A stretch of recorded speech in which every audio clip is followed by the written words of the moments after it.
Mega প্রজেক্টের mega চুরি, mega প্রজেক্টের মেগা দুর্নীতির সব কাহিনী আপনারা সবাই জানেন। দেখা গেছে যে সরকারের সাধারণ মানুষের সার্বিক আর্থসামাজিক উন্নয়নের চেয়ে মেগা প্রকল্পের গ্রহণেই বেশি আগ্রহী। আমরা কয়েকটি চিত্র তুলে ধরছি।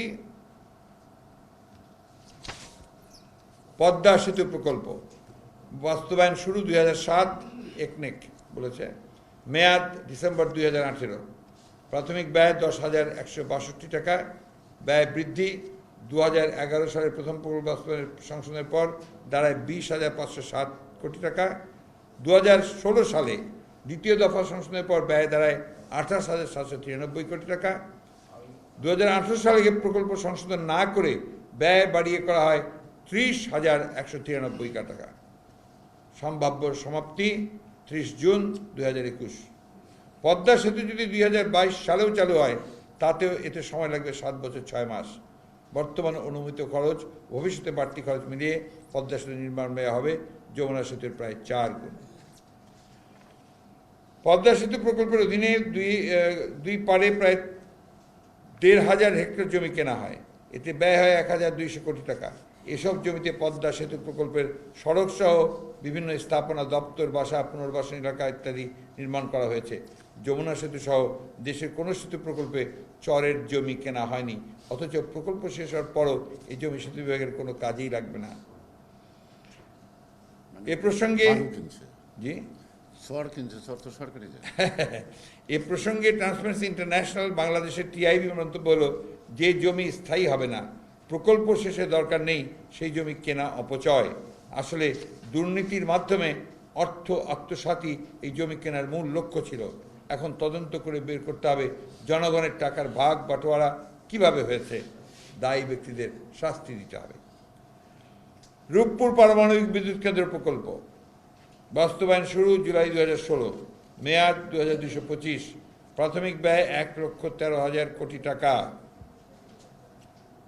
সম্ভাব্য সমাপ্তি 2025। এই প্রকল্পটির টেকনিক্যাল ফিজিবিলিটি, নিরাপত্তা ঝুঁকি এবং সর্বোপরি আর্থিক সংশ্লেষ ও বিদ্যুতের দাম নিয়ে বিশ্লেষকগণের নেতিবাচক মন্তব্য সত্ত্বেও বোধগম্য কারণে এই প্রকল্পটি চলমান আছে। এবারও এই প্রকল্পে 20,000 কোটি টাকা বরাদ্দ করা হয়েছে। আগামী অর্থ বছরে রূপপুর পারমাণবিক বিদ্যুৎ কেন্দ্রের বরাদ্দ বিদ্যুৎ খাতের সঙ্গে দেখানো হবে। আগে শিক্ষা খাতে বরাদ্দ বেশি দেখানোর জন্য রূপপুর পারমাণবিক বিদ্যুৎ কেন্দ্রের টাকা শিক্ষা খাতে নেওয়া হয়েছে বলে জানা গেছে। এখন এই প্রকল্পের খরচ বিদ্যুৎ খাতে দেখার উদ্যোগ নেওয়া হয়েছে। এর কারণ নতুন বিদ্যুৎ কেন্দ্রের স্থাপনের প্রকল্প নেওয়া হচ্ছে না, এ কারণে এখানে বরাদ্দ বাড়ানো যাচ্ছে না। রাজনৈতিক অভিলাষে তাই বিদ্যুৎ খাতে বরাদ্দ বাড়িয়ে দেখানোর জন্য রূপপুর বিদ্যুৎ কেন্দ্রের খরচ বিদ্যুৎ খাতে অন্তর্ভুক্ত করা হচ্ছে। রামপাল বিদ্যুৎ প্রকল্প, এটা আপনারা সবাই জানেন, আমি দীর্ঘ এটা নিয়ে আলোচনা করে না করে শুধু এটুকু বলতে চাই যে প্রাথমিক ব্যয় $2.77 বিলিয়ন। মূল অবকাঠামো নির্মাণে ব্যয় হবে $1.49 বিলিয়ন।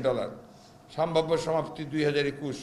কয়লা পুড়িয়ে বিদ্যুৎ উৎপাদন করার কারণে রামপাল প্রকল্প পরিবেশের উপর বিরূপ প্রভাব ফেলবে এবং নিকটবর্তী সুন্দরবনে বিপুল ক্ষয়ক্ষতি ডেকে আনবে। এ কারণে বাংলাদেশ জাতীয়তাবাদী দল সহ অনেক রাজনৈতিক দল, দেশি আন্তর্জাতিক পরিবেশবাদী সংগঠনে এই বিদ্যুৎ কেন্দ্র নির্মাণের তীব্র বিরোধিতা করেছে। তা সত্ত্বেও নতজানু সরকার বোধগম্য কারণেই এই প্রকল্প বাস্তবায়নে গো ধরেছে। আমরা পুনরায় সুন্দরবন বিধ্বংসী রামপাল প্রকল্প থেকে সরে আসার দাবি জানাচ্ছি। পায়রা গভীর সমুদ্র বন্দর বাস্তবায়ন শুরু 2015, মেয়াদ 2021। কাজের অগ্রগতি প্রায় 80% কাজ শেষ হয়েছে। প্রাথমিক ব্যয় 1,700 কোটি ডলার বলে ব্যয় নির্ধারণ। সম্ভাব্য সমাপ্তি প্রকল্প বাতিল হয়ে গেছে। এই এত টাকা খরচ করার পরে এরপরে আপনার সম্ভাব্য এটা যে সেটাকে প্রকল্পটাই বাতিল করে দিতে হয়েছে। পায়রা নিয়ে বিশেষজ্ঞ বিশ্লেষণে যে তথ্য পাওয়া গেছে তাতে দেখা যায় গভীর সমুদ্র বন্দরের জন্য প্রায় 70 কিলোমিটার দীর্ঘ চ্যানেল ঠিক রাখা চ্যালেঞ্জের বিষয়। যাই হোক, এটা এখানে আছে, আপনারা দেখবেন।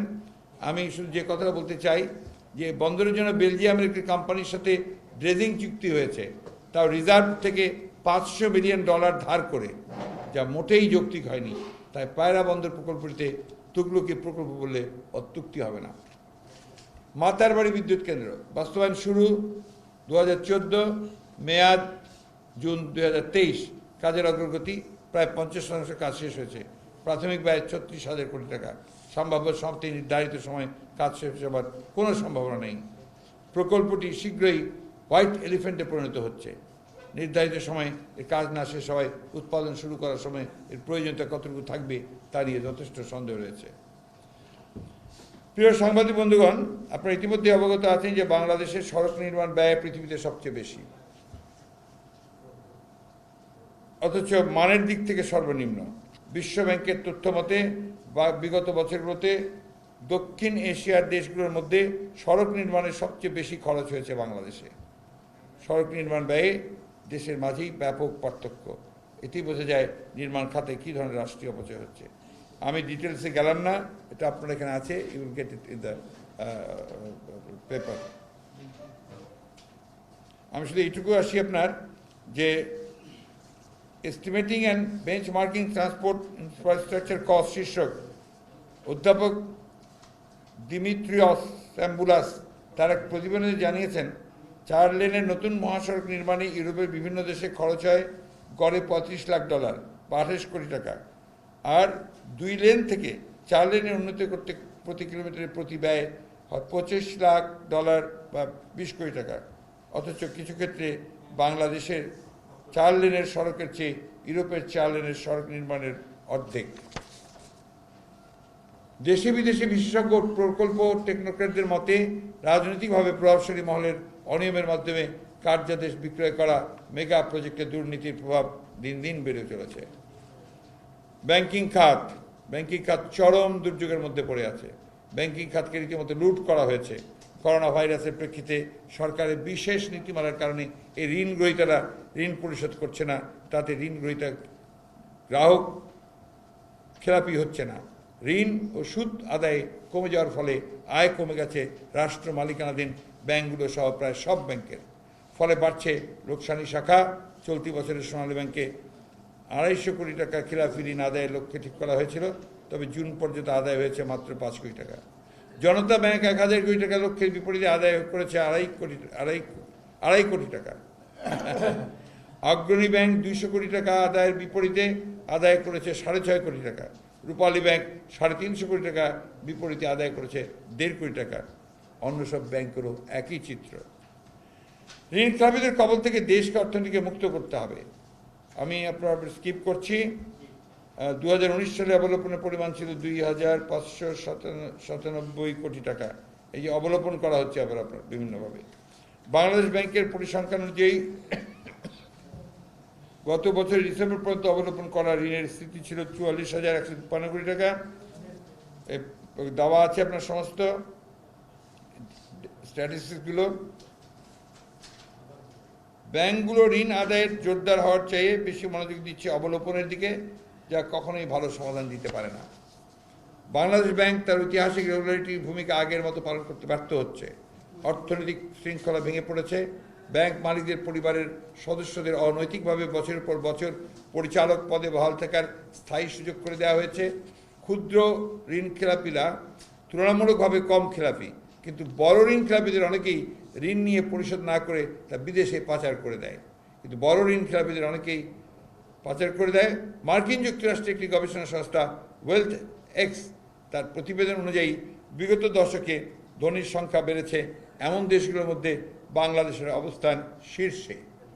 কে বলে আমরা গরিব? ধনীর সংখ্যা এখন শীর্ষে। বাংলাদেশে এত ধনীর সংখ্যা বাড়ছে, এখন ধনীর সংখ্যা বাড়ছে 17% হারে। এ হার গবেষণাধীন 75টি দেশের মধ্যে সবার শীর্ষে। বিভিন্ন সূত্র থেকে জানা গেছে বাংলাদেশে অতি ধনী মানুষের সংখ্যার বৃদ্ধির পাশাপাশি মধ্যবিত্ত ও দরিদ্র মানুষের আয় কমছে। বাংলাদেশ পরিসংখ্যান ব্যুরোর এক পরিসংখ্যান উল্লেখ করা হয়েছে 2010 থেকে 2016 পর্যন্ত সময়ের দেশে শীর্ষস্থানীয় 5% পরিবারের আয় বেড়েছে 57%। একই সময়ে অতি দরিদ্র 5% পরিবারের আয় হ্রাস পেয়েছে 59%। কিভাবে বাংলাদেশ ধনীর সংখ্যা বৃদ্ধির হারে শীর্ষে ওঠে তা বোঝার জন্য বিশেষজ্ঞ হওয়ার দরকার নেই। ঊর্ধ্বগতি সাধনের ক্রয় ক্ষমতার বাইরে চলে গেছে। অবশ্য মূল্যস্ফীতির দিকে সতর্ক দৃষ্টি রাখতে হবে, কেননা চাল সহ নিত্য প্রয়োজনীয় দ্রব্যের লাগামহীন ঊর্ধ্বগতি সাধারণ ক্রয় ক্ষমতার বাইরে চলে গেছে। এবারে মূল্যস্ফীতি টার্গেট করা হচ্ছে 5.4%, যা বাস্তবসম্মত নয়। মূল্যস্ফীতি বাড়তে দেওয়া যাবে না। শিক্ষা ও প্রযুক্তি ও গবেষণা, এটা একটু আর বেশি নেই, অল্প একটু আছে, ধৈর্য ধরতে হবে একটু।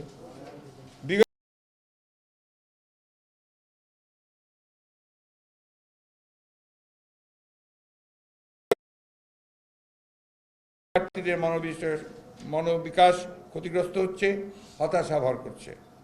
বাংলাদেশ শিক্ষা ও তথ্য পরিসংখ্যান ব্যুরোর তথ্য মতে 2019 সালে প্রাথমিক শিক্ষায় ঝরে পড়ার হার ছিল 17.9, মাধ্যমিকে 2018 সালে শিক্ষার্থী ঝরে পড়ার হার ছিল 37.62, উচ্চ মাধ্যমিকে 2018 সালে এই হার ছিল 19.63।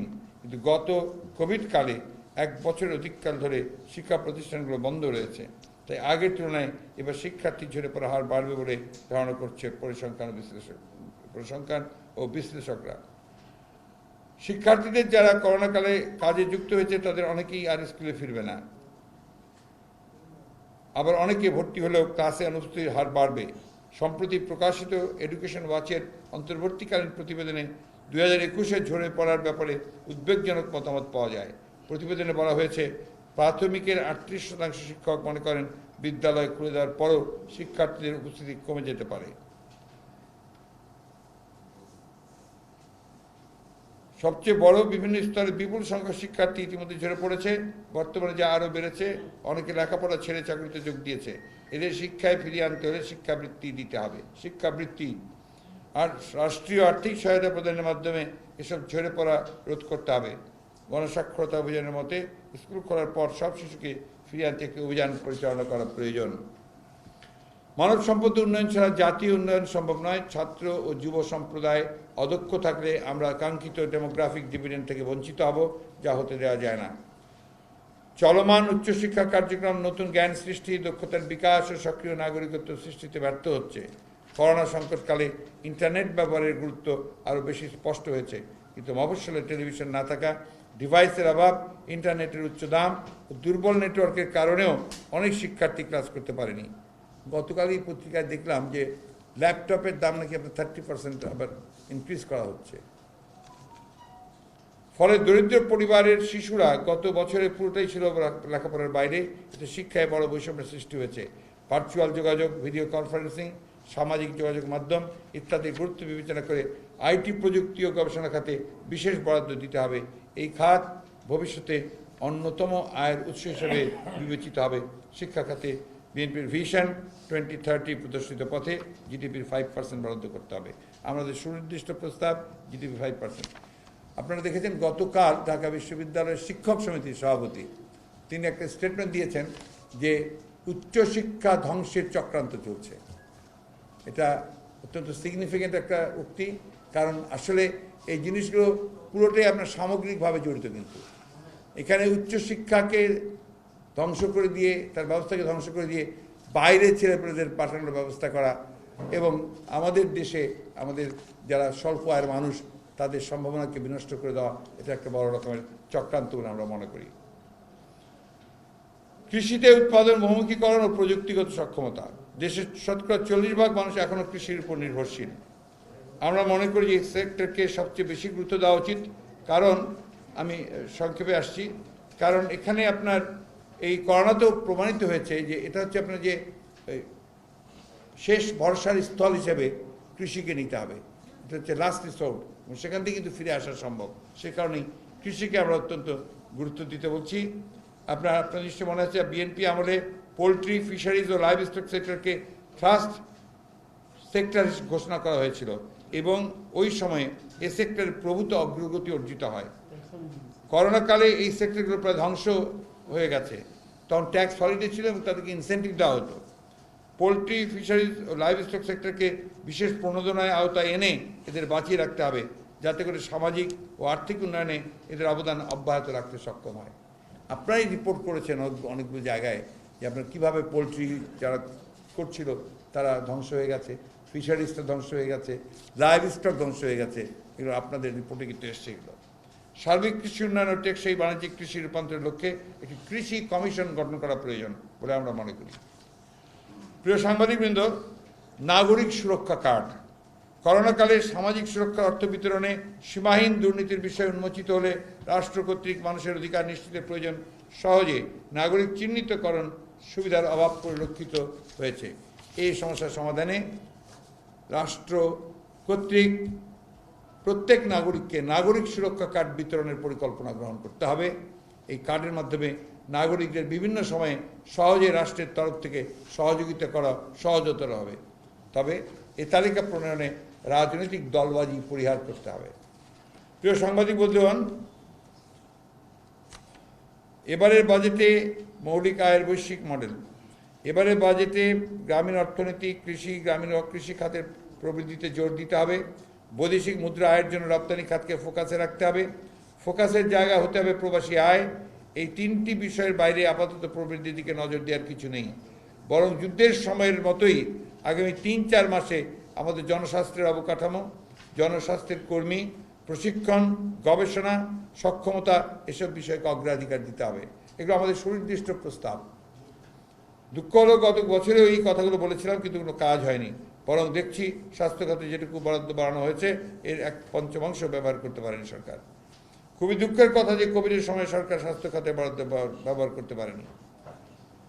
তাকে যে সংকট তাকে সামনে রেখে জোর দেওয়া উচিত জনস্বাস্থ্যের অবকাঠামো ও প্রাথমিক স্বাস্থ্য খাতকে পুনরুজ্জীবিত করা ও সামাজিক সুরক্ষাকে পুনরুজ্জীবিত করে মৌলিক আয়ের একটি সার্বজনীন বৈশ্বিক মডেল, ইউনিভার্সাল বেসিক ইনকাম নিয়ে যাওয়া, যে বিষয়ে বিশ্বের বিশিষ্ট অর্থনীতিবিদরা একমত হয়েছেন। প্রিয় সাংবাদিকবৃন্দ, উন্নয়ন বিকেন্দ্রীকরণ।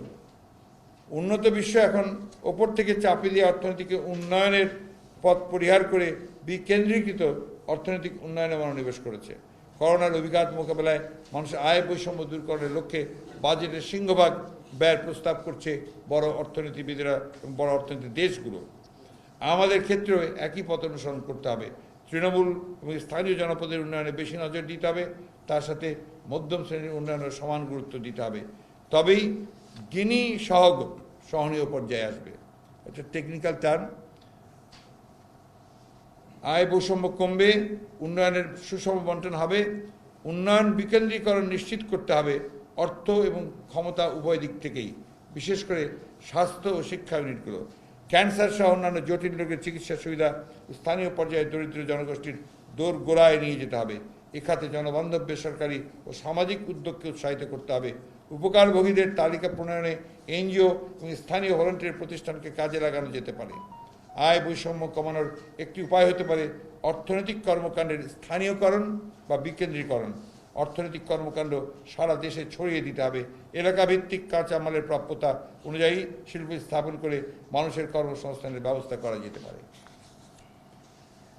প্রিয় সাংবাদিকবৃন্দ, টেকসই উন্নয়ন, সাস্টেনেবল ডেভেলপমেন্টের লক্ষ্যে পরিবেশ বান্ধব বাজেট। বিএনপির ভিশন 2030-এ জলবায়ু পরিবর্তন ও পরিবেশের উপর সুস্পষ্ট বক্তব্য দেওয়া হয়েছে। জলবায়ু পরিবর্তনের ফলে মানব জাতির অস্তিত্ব যেভাবে বিপন্ন হতে চলেছে তার জন্য বাংলাদেশের মতো দেশ দায়ী নয়। জলবায়ু পরিবর্তনের দায়ভার শিল্পোন্নত বিশ্বকে নিতে হবে।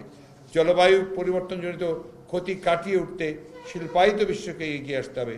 বাংলাদেশকে আন্তর্জাতিক পরিমণ্ডলে জলবায়ু পরিবর্তনজনিত ক্ষতি মোকাবেলায় আন্তর্জাতিক সহযোগিতা কাঠামো গড়ে তুলতে বিশ্ব জনমত গঠন ও বাস্তব পদক্ষেপ গ্রহণে সক্রিয় ভূমিকা নিতে হবে। জলবায়ু পরিবর্তনের বিষয়ে জনসচেতনতা বৃদ্ধির কার্যকর পদক্ষেপ নিতে হবে। জলবায়ু পরিবর্তনের মোকাবেলা করার জন্য টেকসই মিটিগেশন এবং অ্যাডাপ্টেশন কৌশল গ্রহণ করতে হবে, যেমন কার্বন নিঃসরণ হ্রাস, খাল বিল নদী নালা জলাভূমি পুনরুদ্ধার, পরিকল্পিত নগরায়ন ইত্যাদি। উপকূল এলাকা সহ সারা দেশে নিবিড় বনায়ন ও সুন্দরবনের সহ অন্যান্য বনের প্রাকৃতিক পরিবেশ ও জীব বৈচিত্র্য রক্ষায় যথোপযুক্ত ব্যবস্থা গ্রহণ করতে হবে। আসছে বাজেটে এ বিষয়ে উপযুক্ত প্রতিফলন থাকতে হবে। প্রিয় সাংবাদিকবৃন্দ, আমি এতক্ষণ বাজেটের সার্বিক বিষয়টি নিয়ে সাধারণ আলোচনা করলাম। এখন সংক্ষিপ্ত সারে 2021-22 অর্থবছরের বাজেট নিয়ে বিএনপি কী ভাবছে সেই বিষয়ে ফোকাস করতে চাই। বর্তমানে বিরাজমান জটিল সংকটজনক পরিস্থিতি থেকে উত্তরণের একমাত্র উপায় হল জীবন ও জীবিকার সমন্বয় সাধন করে কার্যকরী পদক্ষেপ গ্রহণ করা। সেই আলোকে বাংলাদেশের আসন্ন 2021-22 বাজেট প্রণয়নে বাংলাদেশ জাতীয়তাবাদী দল বিএনপির বাজেট ভাবনা সংক্ষিপ্তভাবে উপস্থাপন করছি। প্রথমে নীতিগতভাবে বাজেট কেমন হওয়া উচিত। 2020 এবং 21 সালের এপ্রিলে কোভিড পরিস্থিতি মোকাবেলায় বাংলাদেশ জাতীয়তাবাদী দল বিএনপি থেকে দিন আনে দিন খায় এই শ্রেণীর মেহনতি মানুষ, শিল্প, এসএমই, প্রাতিষ্ঠানিক ও অপ্রাতিষ্ঠানিক শিল্পে নিয়োজিত শ্রমিক, স্বাস্থ্য ও সামাজিক নিরাপত্তা, কৃষি, প্রবাসী ইত্যাদি খাতে উল্লেখ করে যে সুনির্দিষ্ট ক্যাশ ট্রান্সফার ও প্রণোদনা প্যাকেজ দেওয়া হয়েছিল তাকে বাজেট প্রণয়নের ভিত্তি ধরে 2021-22 সালের বাজেট প্রণয়ন করতে হবে। এবারে বাজেট হওয়া উচিত জীবন বাঁচানোর বাজেট, ঝুঁকি ব্যবস্থাপনা, ঝুঁকি মোকাবেলার বাজেট। জীবন ও জীবিকার সমন্বয়ের চেষ্টা অব্যাহত থাকবে, তবে জীবন সবার আগে।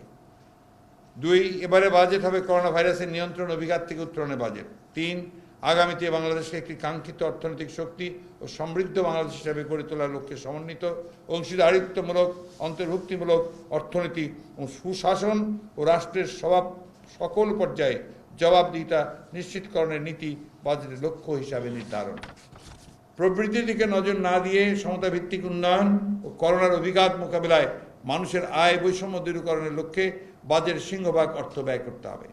উন্নয়ন বিকেন্দ্রীকরণে নিশ্চিত করে স্থানীয় জনপদ তথা তৃণমূল ও মধ্যম শ্রেণীর উন্নয়নে মনোনিবেশ করতে হবে।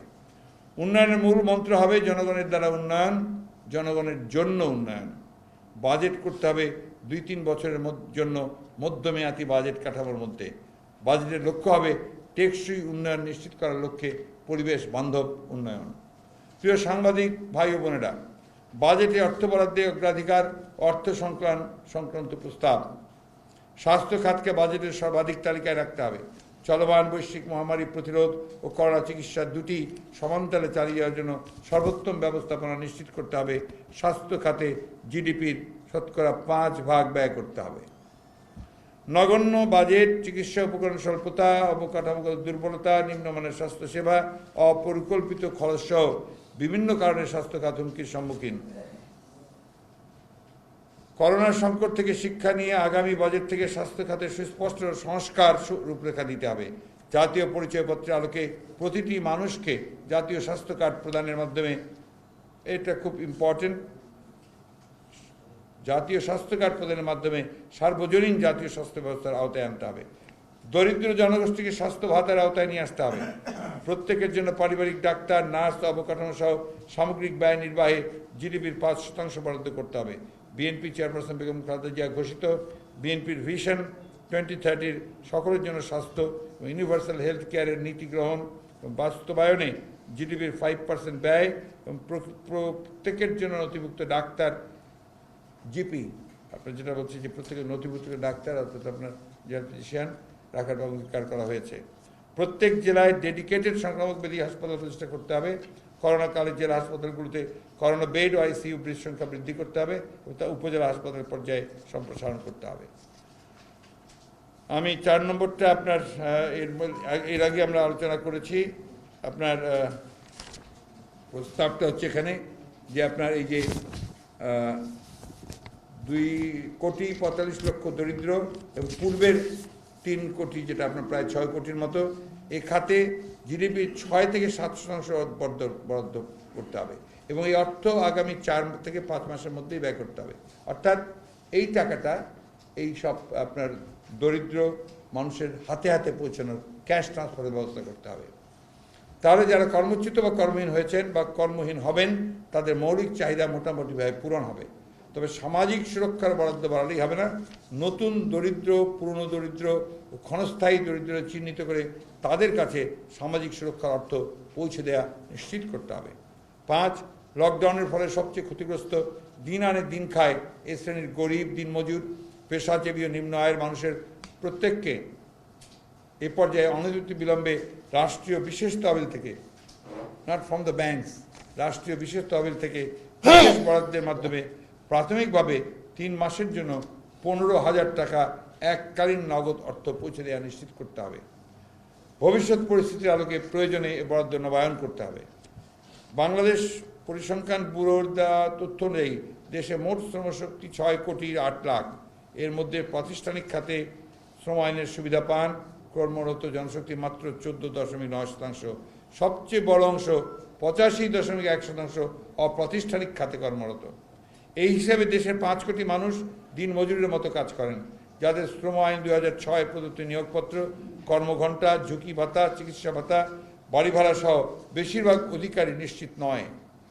অপ্রাতিষ্ঠানিক খাতে কর্মরত এই সকল শ্রমিকদের প্রত্যেককে রাষ্ট্রীয় বিশেষ তহবিল থেকে বরাদ্দের মাধ্যমে প্রাথমিকভাবে 3 মাসের জন্য 15,000 টাকা এককালীন নগদ অর্থ প্রদান করতে হবে। এক্ষেত্রেও ভবিষ্যৎ পরিস্থিতি আলোকে প্রয়োজনে এই বরাদ্দ নবায়ন করতে হবে।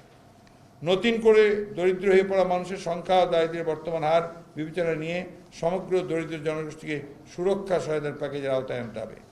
গত বছরের অভিজ্ঞতা দেশের আর্থসামাজিক রাজনৈতিক পরিস্থিতি বিবেচনায় নিয়ে নিরপেক্ষ দুস্থ উপকারভোগীদের তালিকা প্রস্তুত করতে হবে, যাতে রাজনৈতিক মতবিরোধের কারণে প্রকৃত দুস্থ এই মানবিক প্রণোদনা থেকে বঞ্চিত না হয়। ক্ষতিগ্রস্ত এসএমই, প্রাতিষ্ঠানিক অপ্রাতিষ্ঠানিক শিল্প, কৃষিখাতে রাষ্ট্রীয় তহবিল থেকে বিশেষ প্রণোদনা অর্থ বরাদ্দ দিতে হবে এবং রাজনৈতিক মতাদর্শ বিবেচনায় না নিয়ে প্রত্যেক ক্ষতিগ্রস্ত শিল্পোদ্যোক্তাকে